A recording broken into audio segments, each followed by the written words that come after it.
speaking of which, when we get back from the break, man, if you follow me on social media on Twitter,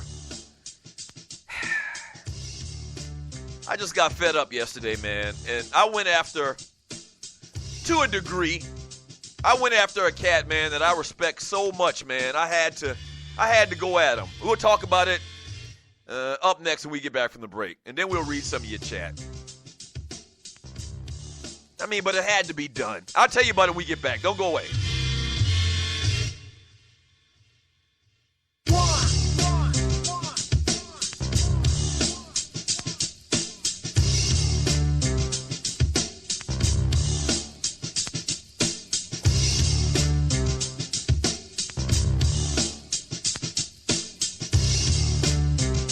How you can make six figures without an Ivy League education? Have you ever wondered why you're not getting the callbacks for jobs after you've worked so hard to get that degree? Or why your career path isn't going the way you want it? Have you been confused on what major or professional field to choose? Six Figures by 30 provides a 5-step career plan and gives tips on best practices for building a strategic resume, negotiating, interviewing, managing salary jumps, avoiding career killers, landing promotions, and much more. This book is designed to be your career compass that'll reduce detours and propel you to six-figure success. This book has created the secret sauce your career stew needs to get on the fast track to six figures. In reading this book, expect to develop a clear six-figure career plan, customized for you and your professional field. You'll learn how to develop a standout resume using the proper keywords and phrases in your industry to catch the recruiter's eye.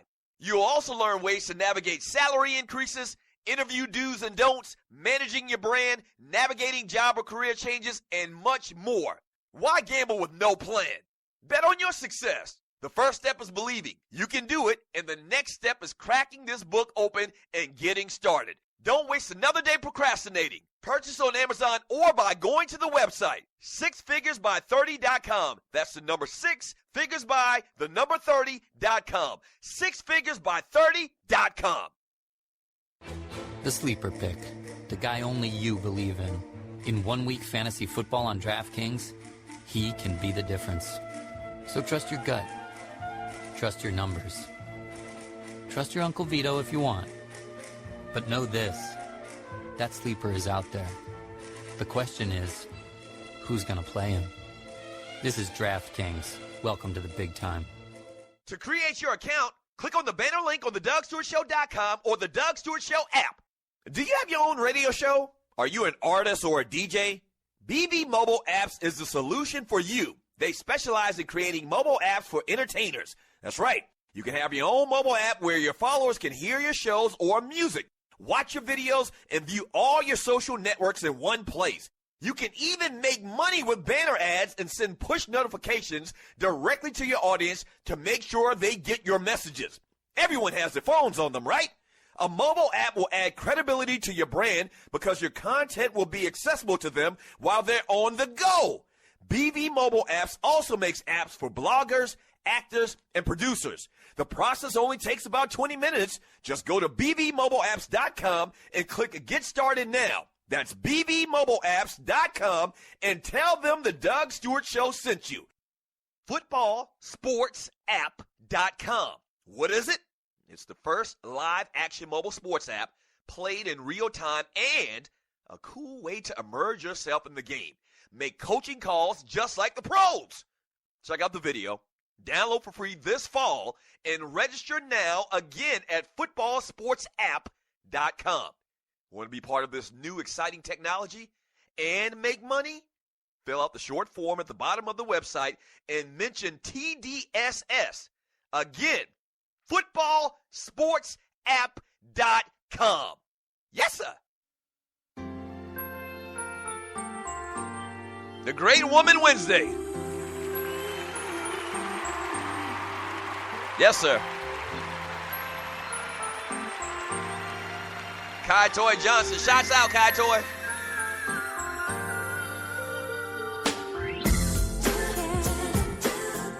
All right, welcome back to the Doug Stewart Show. The number is 404-382-0338.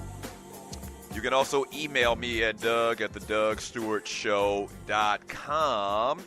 It is a Women's Wednesday. Don't forget at 12 noon today Eastern Time, we got Sports Done Right with the sports governor of Minnesota, Big Vince Wright. And then following him at about 2 p.m. Eastern Time, you've got Marcus Harper's Sports Talk with Soul.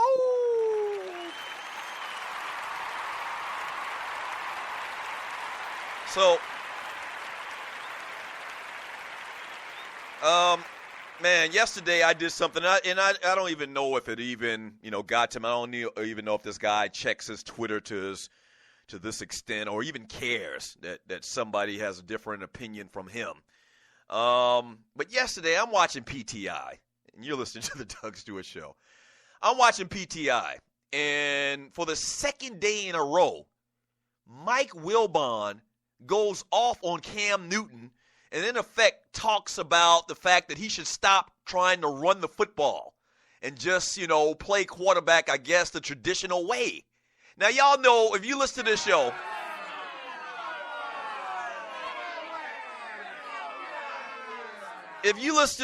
I got certain signature takes, I guess you could call it.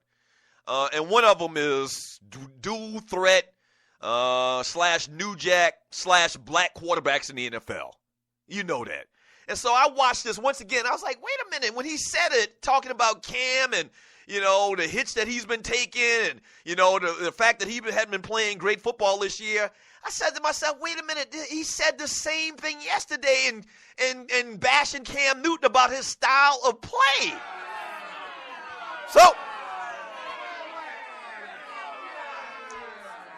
So I couldn't take it anymore. And then so I jumped on Twitter and found his account or whatever, and here's a series of tweets that I sent out to Mike Wilbon. Now, let me say this. For the record, as a disclaimer, and I even said it in the tweets that I sent out to him, much respect. I mean, we know Wilbon, obviously being at ESPN for many years. We had him on our show all the time. I mean, literally, as far as black journalists, he's kind of like one of the OGs out there. So I got much respect for him, still have much respect for him. I just think that on this particular issue, his thinking is wrong, okay? Just like I disagree with the Grizz. The Grizz feels the same way, okay? Knowing the history of black quarterbacks in the NFL, of quote-unquote dual-threat quarterbacks in the NFL, it's very disappointing to hear a black news sports person say that, these quarterbacks should stop running the football. Here's a series of tweets that I sent directed to Mike Wilbon yesterday, and you should be following me on Twitter anyway, all right? So you probably should have seen these already. The first tweet I sent out is respect. I put that first, and you listen to the Doug Stewart Show. I said respect, but why do you have such a problem with Cam Newton running the football? Is it just Cam or all dual-threat quarterbacks? All right, that's one. Then the next one I went and says, what? Because they may get hurt? Quarterbacks that are pocket statues, that's what I call cats that don't move at all. I call them pocket statues. They get hurt. See Dan Marino and Tom Brady. It's football. Then I went on to say, so athletic quarterbacks shouldn't use the gifts God gave them. A lot of this stuff is stuff that you heard on this show if you're a Stewie. So athletic quarterbacks shouldn't use the gifts God gave them. That's silly. If teams don't want a running quarterback, don't draft them. The next tweet. The game is evolving, giving opportunities to players that would have had to change positions 20 years ago, and you're bashing? Next tweet.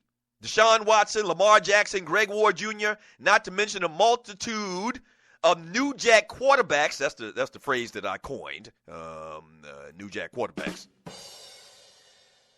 are dominating over the last 10 years. Next tweet. I know Sean Jones from Georgia Tech, Tommy Frazier from Nebraska, Major Harris from West Virginia, Tony Rice from Notre Dame, wish that they played today and not in their era. I always contend, man, and you're listening to the Doug Stewart Show. Let me stop right there for a second. I always contend that some of the quarterbacks from back in the day, in particular like Sean Jones at Georgia Tech, who could throw the football, Major Harris at West Virginia, Tony Rice could throw the football. If you translate the things that they did during their era, Don McPherson at Syracuse, old school, if you translate what they did back then to today, even Joe Hamilton not so long ago, his stature probably hurts him to a degree, but Joe Hamilton could throw the football. And Joe Hamilton was a great athlete. If those athletes, if you asked them, or if you looked at what they did during their time and you transfer them to today's NFL or today's college football, they would be talked about and they would be drafted as high as some of these quote-unquote new jack quarterbacks have been drafted over the last couple of years. They just came around during the wrong era. It's as simple as that. Then I went on to say, just recently, these guys getting opportunities and you're killing the notion. 20 years ago, Cam Newton would have had to have moved to tight end. Do you agree? And then I went on with my classic line from the great Funkadelic, free your mind and your ass will follow. And I think this is the last one. I said again, much love, Wilbon. Much love and respect, but I heard your thoughts the last 2 days on PTI, and it's very disappointing as well as very disturbing. That's all that I said to the man. I don't want anybody to go,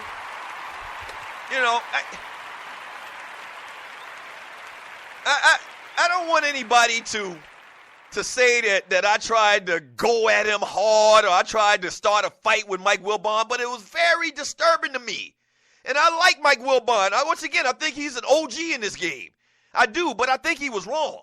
I think he was out of pocket, and it really bothered me 2 days in a row. You wouldn't expect that from Mike Wilbon, that type of rhetoric.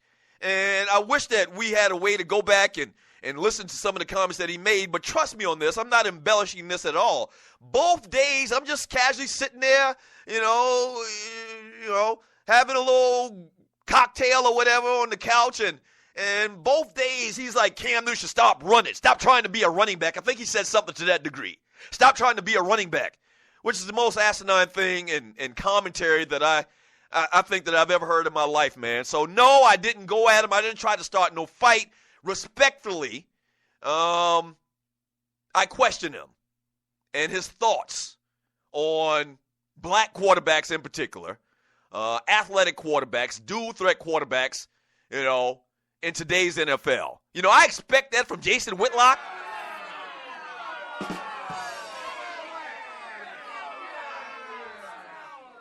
I didn't expect that from Mike Wilbon.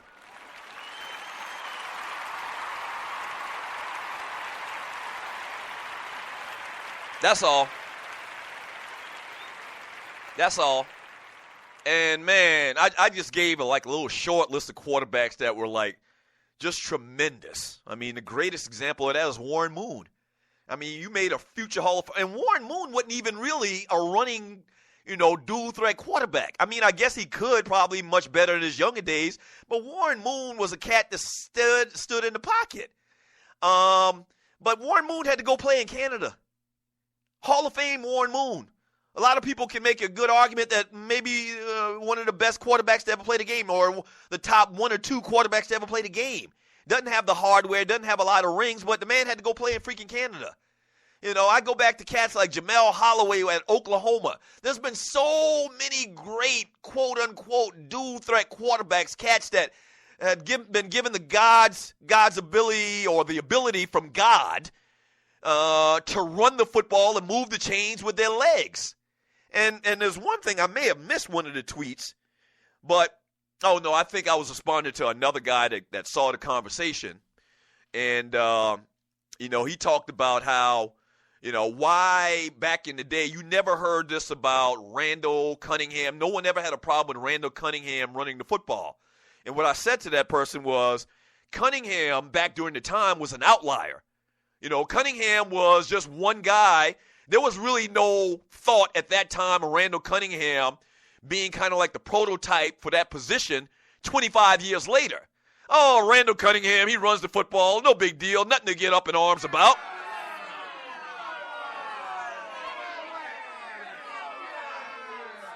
But what's going on right now is there's been such an abundance of these quarterbacks over the last couple of years that the status quo of the position is being threatened.